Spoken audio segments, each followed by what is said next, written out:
So I am a big believer that you do not need to spend a crazy amount of money to get a stellar watch.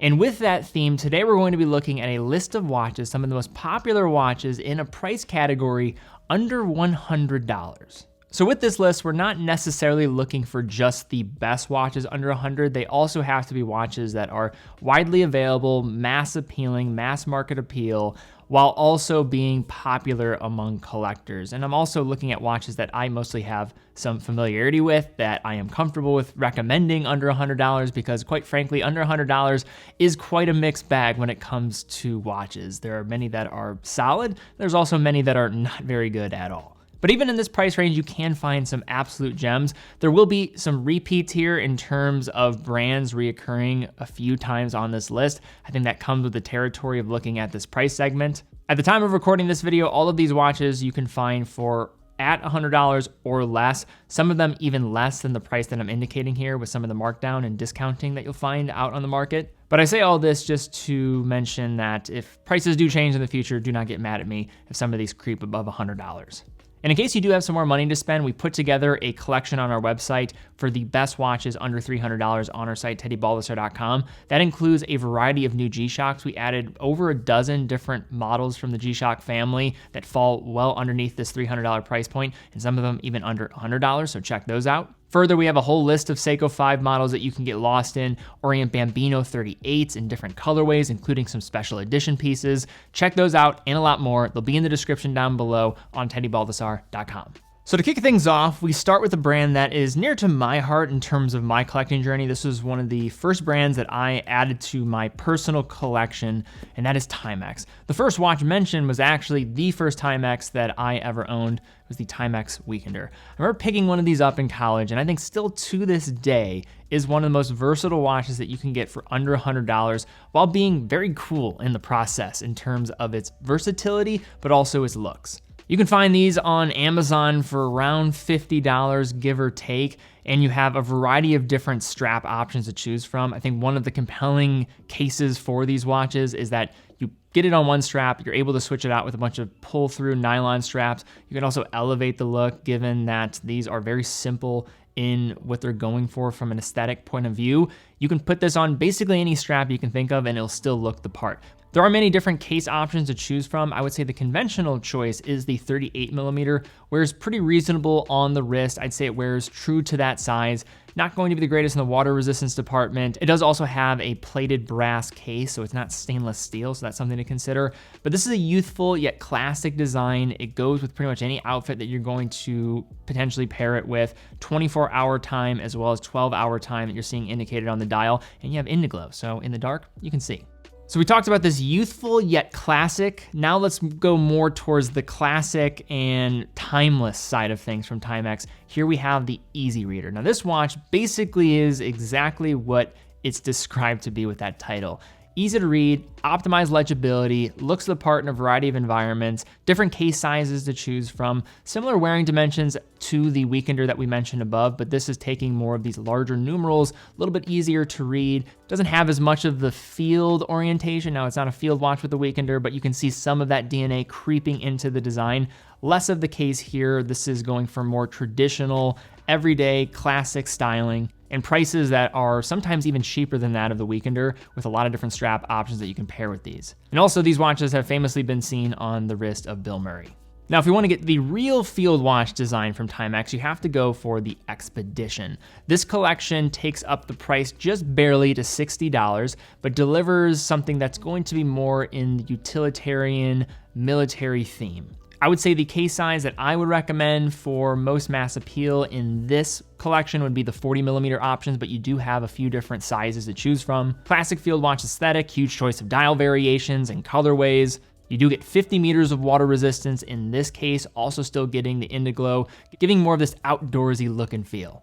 And then the final watch in the Timex collection that I want to mention here is the Timex Ironman Classic. So this is a watch that I would argue, of any of the ones that we've mentioned so far, could be the most iconic for collectors. Now, the Ironman was developed originally in the 1980s, and they worked together with the officials of the Ironman Triathlon sporting event to develop a new digital watch. The Iron Man took off within this smaller subculture, but more broadly as well. You'll see these watches on the wrists of law enforcement, athletes, as well as nurses all across the globe. Further, it's a very capable watch with 100 meters of water resistance. It was developed to be able to take a beating given its intended use case, and is a nice change of pace compared to the dominated digital market that comes with Casio. So if you've ever gone on Amazon and ever filtered out watches under $100, you may have come across this brand before, Bertucci. So this is a brand that is mostly known for their military-themed field watches with starting prices way below much of the competition. The watch that we're looking at here is the A1S. I'm not going to say that this watch is going to blow you away with its case finish and what it's bringing to the table, but you can't knock that this is a stellar field watch for the money, and we're talking about $100 here, basically on the nose for the pricing. This version from Bertucci has a diameter of 36 millimeters, so a little bit smaller in its case size, 10.8 millimeters in thickness, 44.8 millimeters lug to lug, still getting 100 meters of water resistance, so you get that everyday utility, quartz movement on the inside and mineral glass on top. A couple things I like about this design: you have more of this mono unibody case that's also going to work with the bezel, which really isn't a separate piece, it's a singular form here, and is going to rise above the crystal to protect against knocks. These also have fixed lug bars, which does have some drawbacks given that you have to use pull-through straps, but you also aren't going to have spring bar failures as a byproduct of this. If you have a little bit more money to spend, you can get into titanium cases, but this version here, blasted stainless steel, going to be versatile, simple looks, what it's going for, classic field watch design, and a price that you can't really argue about. So you knew this brand was going to be on this list here. Now we move into Casio, and before we start looking at many of the digital watches, let's kick it off with an analog watch with the Casio Duro. If you had to pinpoint one analog watch from Casio under $100 that most enthusiasts will commonly recommend, this would probably be the one. You have a legitimate dive watch here. It does have a 44 millimeter case, but there is a smaller case option in the Duro family. 48 millimeter lug to lug. This watch wears much smaller than its proposed case size. I'd say like a 40.5 to 41 millimeter when you have this on the wrist. Reasonable thickness for a 200 meter rated dive watch at 12 millimeters. Movement is going to be a Casio quartz caliber. Mineral glass on top, variety of different bezel and dial options you can choose from. Starting prices for the traditional black are around $50, if not less, and they can go up there slightly depending on what variation or the strap or bracelet option that you go for. But 200 meters of water resistance, looks that are never going to make someone feel uncomfortable in any way, mass appealing as can be. The bezel action for its price is actually quite good. The lume does fall behind some of the competition that you're going to find in that next price tier up from the likes of Seiko or Citizen. But there's been hundreds of thousands of these watches that have sold over the years, and it is a staple as a beater or just an everyday watch that you can spend your money on and feel like you didn't get ripped off in any way. I can't imagine thinking, wow, I wasted my money on this watch. It delivers a lot for the money. Next, we shift into some digital watches from Casio. First up is one that I don't mention enough, but is very unique, and I love the look of this one. This is the LF20W World Time. Now, this is one of my favorite looking entry-level Casio models. It has this minimalist, but also feature-rich approach that you're going for here. Multiple colorways to choose from. You also are getting a watch that almost is as cheap as the Casio F91W and definitely changes what it's bringing to the table in terms of the aesthetics. This is based off a 1980s model, and with its features, I think you're going to be covered in a variety of areas. You have time zone functions, world timer, alarm, countdown, stopwatch, also analog display, which I think looks amazing and also incorporates with many of the functions to create a visually interesting end result. This next piece is one that we've covered on the channel, full in-depth review. I think I said it's a watch that's $30. That's worth every single penny of that $30. This is the Casio World Timer, the AE1200. So one thing I want to address about these watches, you have a black resin version on a resin strap and a silver resin version with a stainless steel bracelet, which might cost a bit more depending on where you find it. But whichever version you choose, you'll probably end up paying between $30 and $40. A little bit larger on the case size here, so 41.8 millimeters wide, and then for the lug to lug 44.8. I'm saying a little bit larger. These are still relatively small watches. You are getting 100 meters of water resistance here, which is a nice added benefit compared to some of these entry-level Casios, which come usually equipped with 30 meters. Mineral crystal, Casio quartz module on the inside, multiple functions, including the world time map display. These are also usually dubbed as the Casio Royales too. So you knew this watch was gonna be on here. This is the Casio F91W. This is one of the most ubiquitous watches in the world, and for around $23 at the time of recording this video, you can't argue for having the position that it does and having so much fanfare across the industry and beyond that. It is a small watch. You have a 33.5mm wide by 37.5mm long case. So just be prepared in terms of the dimensions here. Water resistance of 30 meters, but I know for a fact these watches can go much deeper than that. I've seen it firsthand, but also there was a report that somebody filled up one of these Casio cases, just a Casio F91W. They filled it up with silicone oil and then took it down 4,950 meters, and the watch lived for another day. This next piece is one that you don't want to bring to your math class unless you're willing to have it confiscated by the instructor or the professor. This is the Casio calculator. This is the CA53W-1. This model line, or this family of watches, the calculator watch family from Casio, received a lot of fanfare because of its use in Back to the Future in the 1980s. And this watch just screams 1980s from the front to the back to how it wears. Everything about this thing just feels like a decade and retro in its looks. It is going to be a smaller watch, but it incorporates functions that you'll see from other Casio products, their calculators, and embedding it within a watch design. This next watch is from Casio, and it's one that I wear pretty frequently. This is the Casio A168.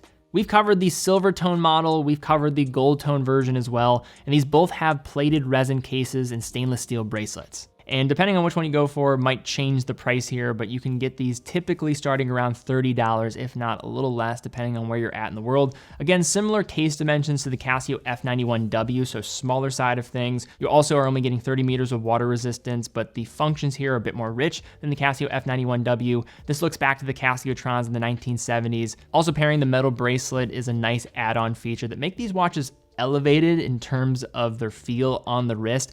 Now, be careful if you have a lot of hair on your wrist, you might be having some light hair pulls, but I think a lot of that is exaggerated. I find these to be pretty comfortable and are one of the more timeless retro design watches that you can find on the market.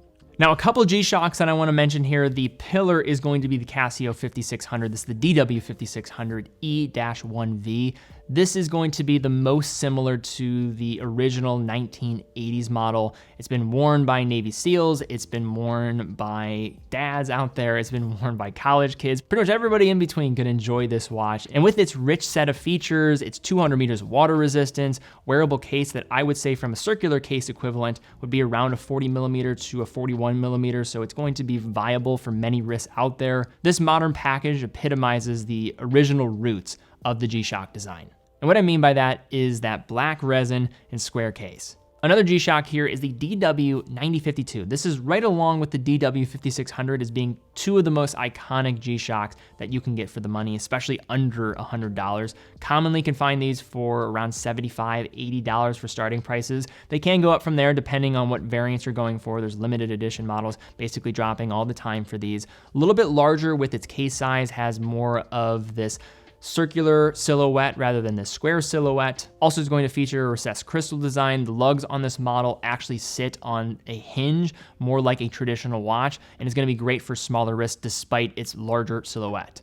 From the utmost utility from the digital watch realm into the analog watch realm, we look at the Vostok Amphibia. So this watch from Russia is as affordable as you were going to come across for a watch that has a in-house caliber. It is going to have a case that is produced in Russia, as well as having a cult-like following that is hard to beat for the money. There are many different versions that you can go for. I would say the crazier dial colors and different variations often will even have further fervor around them. Like the Scuba Dude is an example. My personal favorite is the 120512. These have gone up in price, but I was looking around. There are places that sell them for right around $100. You can find others for under $100. They've been gradually creeping up. These were slightly less expensive a few years ago, but even Vostok isn't invincible against inflation, I suppose. Buying them is a journey in itself, but on the inside, you have Vostok calibers that are going to be robust. They are not going to look the part. They are oftentimes going to maybe run with a pretty wide range of variation, but they can be fine-tuned and regulated to a degree that makes them pretty exceptional for the price range. Also, the case concept for these watches is very unique. It almost is going to emulate that of a compressor style, where the pressure of the surrounding water when these are submerged is going to also strengthen that seal to allow these watches to achieve great water resistance ratings. And then for two final watches here, I'm going to look at the Swatch once and twice again. These are more of the generic, general take on the Swatch design concept from the 1980s. They're not going to have the colorful display, but these are probably some of the easiest to wear Swatch watches under $100, and you can find them for under $100, making them some of the most attainable swatches that you can get to go along with it. You have a day-date display, simple black case with a white dial, versatile compared to some of the other variants, but is going to sacrifice some fun in the process. These come from a lineage of timepieces that ultimately saved the Swiss watch industry, so to get that for well under $100, I think make these compelling, and they are going to be from Switzerland, which is going to be a complete change of pace compared to the rest of the watch that we see on this list here. All right, guys, that's my video here today looking at some watches under $100 that are actually worth the money. If you guys enjoyed this video, please give it a thumbs up, subscribe, hit the bell icon. Really do appreciate that. Also, I know there are many of you that are masters of this price range. So if you know more about this price range than even myself and have some great picks, leave them in the comments down below. Also, definitely check out teddybaldestar.com, full authorized dealer of 30 brands, quick and fast fulfillment, dedicated customer support, and a full factory warranty for all the products that we offer. We also have that collection down below if you are looking for watches under $300. Made that specifically for this video, is hand curated. And also how we're able to fund all of our productions here is through selling watches. So if you are in the market for a watch, we'd love to have your business. Allow us to keep doing what we're doing here. We love what we do. But guys, thank you again so much for watching. Be well, and I will see you all very soon.